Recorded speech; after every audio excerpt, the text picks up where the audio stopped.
안녕하세요. 반갑습니다. 열정무더 부해춤으로 오신 걸 환영합니다. 안녕하세요. 남 실장님. 안녕하세요, 무도님. 네. 무도님, 혹시 이 뉴스 보셨어요? 어떤 뉴스요?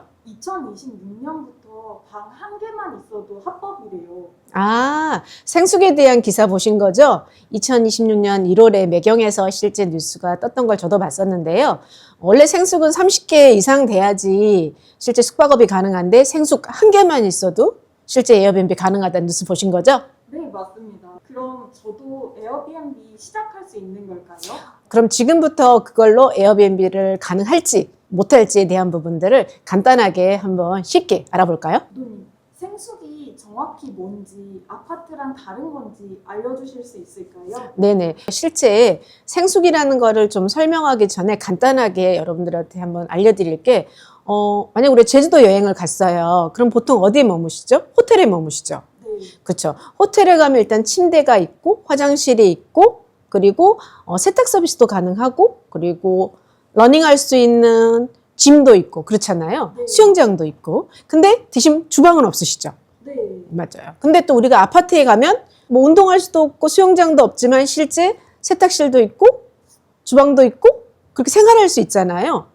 그러니까 각각의 호텔과 아파트의 장점을 합쳐놓은 거예요. 생활형 숙박시설이라는 거거든요. 실제. 와. 근데 생활형 숙박시설이라는 게 뭐냐면 실제 호텔에서는 먹고 잘 수는 있잖아요. 근데 먹을 때도 배달해서 드셔야 되잖아요. 근데 생활형 숙박시설은 진짜 호텔처럼 세탁 서비스도 받을 수 있고 운동에 대해서 할 수 있는 체력 단련실도 있고 근데 거기에 실제 주방이 있는 거예요.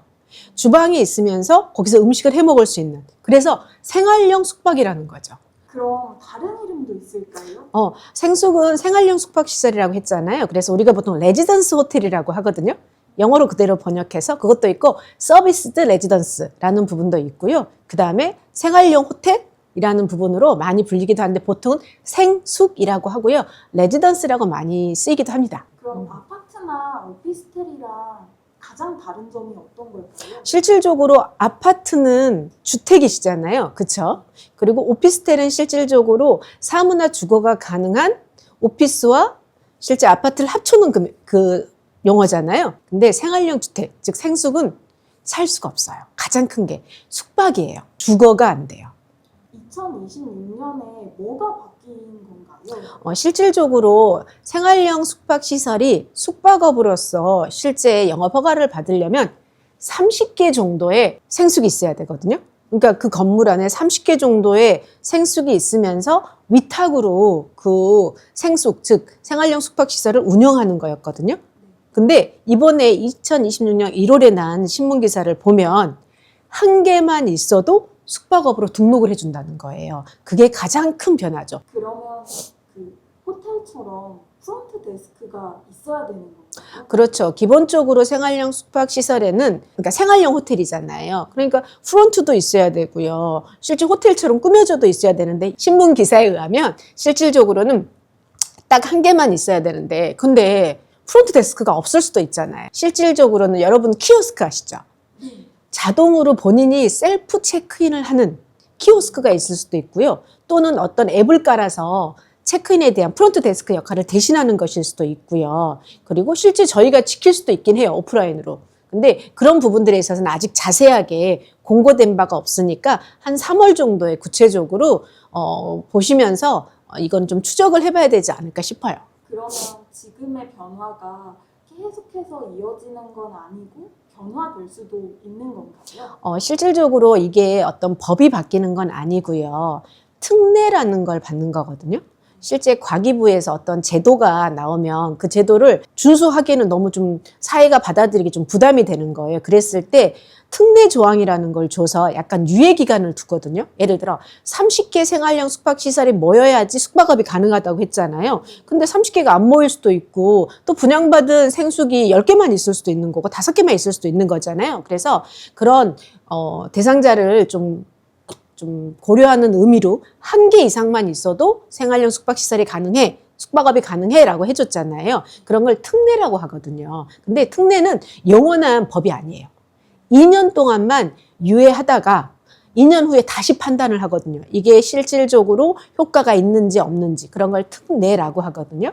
그래서 이거는 어떤 법이 생기는 건 아니고 실질적으로 일부 지역, 제 생각에는 서울과 부산 지역이 될 가능성이 높은데 서울 지역과 부산 지역에 생활형 숙박시설을 1개 이상 가지고 있는 곳에 단 1개가 있어도 특례로 허가를 받으면 숙박업이 가능해 라는 부분들을 열어주지 않을까라는 생각을 하고 있습니다. 그러면 제가 생숙을 하려고 한다면 이 건물이 생활 숙박형 시설이 가능한지를 확인해야 되는 건가요? 그렇죠. 실질적으로 그거는 여러분들이 쉽게 보실 수 있는 게 건축물 대장이라는 걸 보시면 생활형 숙박이라는 그런 부분들이 있거든요. 그걸 보시고 실제 내가 매매했거나 또는 분양받았던 그 건물 자체, 그 호수 자체가 생숙인지는 그걸로 바로 판단하실 수 있으세요.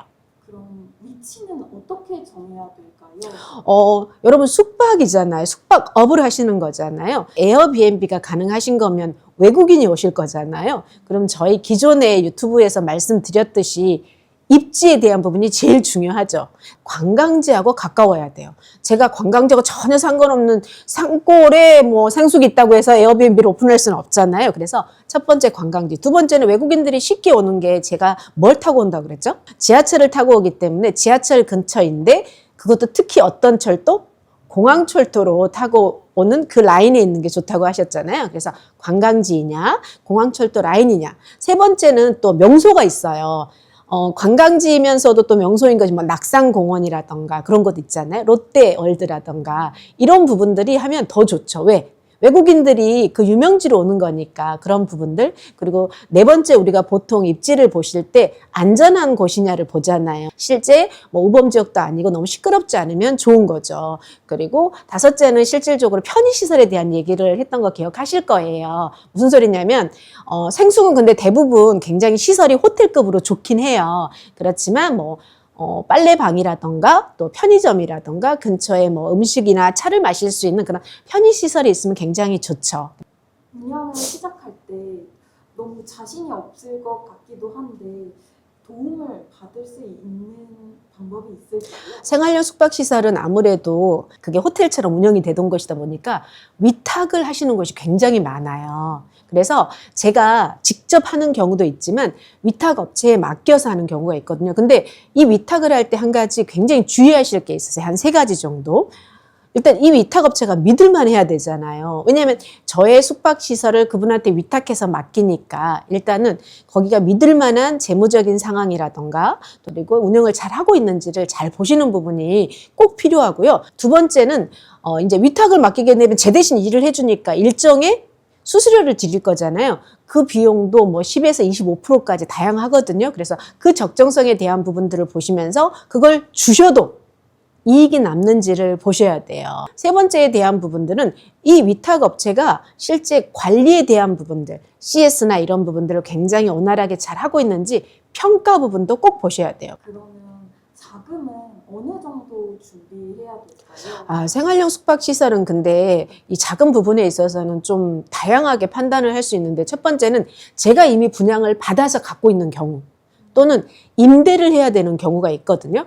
근데 저희가 한동안 생활형 숙박시설에 대한 부분, 특히 부산 지역 같은 경우에는 생숙이 오피스텔인 줄 알고 분양을 받았더니 생숙이었다. 이게 무슨 소리냐면 오피스텔은 전입은 되지 않지만 살 수는 있거든요. 즉 주거가 가능해요.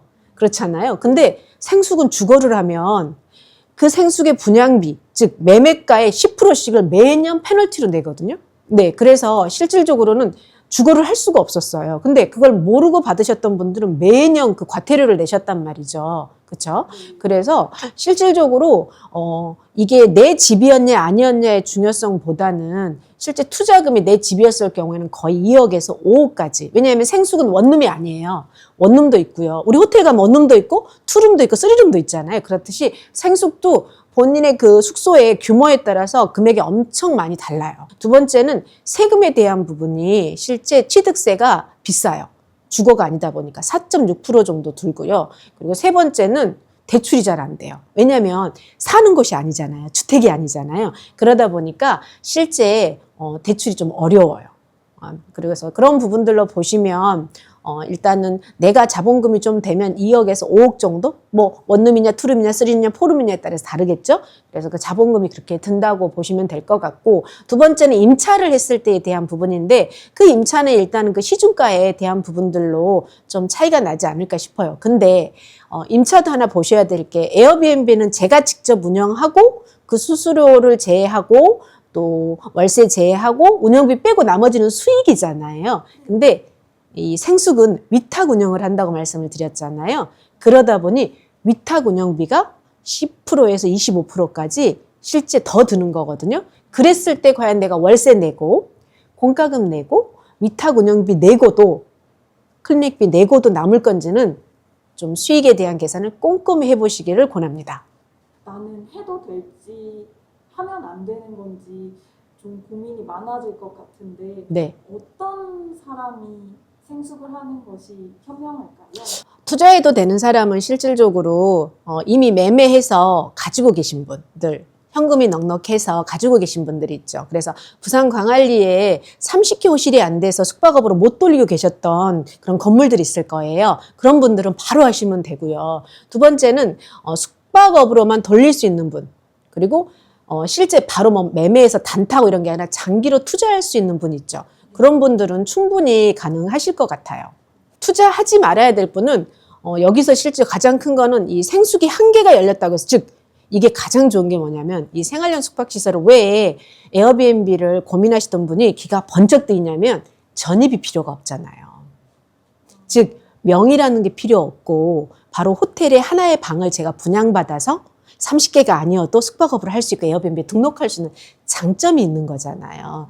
그래서 하시는데 주의할 거는 내가 매매를 하게 되면 그 매매 비용이 상당하다는 거. 그리고 아까 단점으로 말씀드렸던 대출이 잘 안 나와요. 그러다 보니까 제가 현금을 갖고 있지 않으면 실제 수익률에서 엄청 떨어질 수 있어요.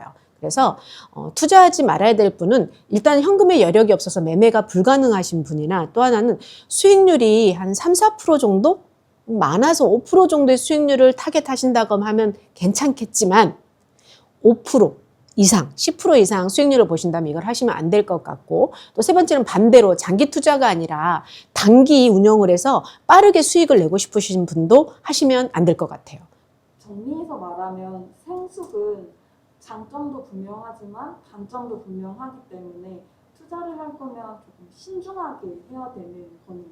그렇죠. 제가 에어비앤비가 가성비 사업이고 꼭 도전하시라는 거는 투자금이 적어서, 그리고 투자금이 적은 반면 또 수익률은 높아서잖아요. 근데 생숙은 투자금도 높고 또 실제 수익률도 그렇게 높지 않다 보니 굳이 내가 명의가 있고 또 전입이 가능하고 하시다고 하면 에어비앤비 사업을 하실 때 실제 본질을 잃지 않고 저는 일반 주택에서 하시는 것도 나쁘진 않겠다. 하지만 또 생숙을 이미 갖고 계시거나 임차가 가능하신 분은 또 다른 기회인 거죠. 그래서 지금 현재 이게 뉴스에 나오긴 했지만 공식적으로 어떻게 실제 풀릴지는 아직 공식적으로 발표된 게 없어요. 3월 정도에 발표가 된다고 하니까, 그리고 특히 서울일지, 부산일지, 강릉일지, 대전일지 그것도 아직 안 풀렸어요. 그래서 어느 지역의 특례로 이 생숙을 한 개만 있어도 숙박업으로 등록해 줄지, 그런 지역에 대한 부분들을 예의주시하시고요. 또 하나는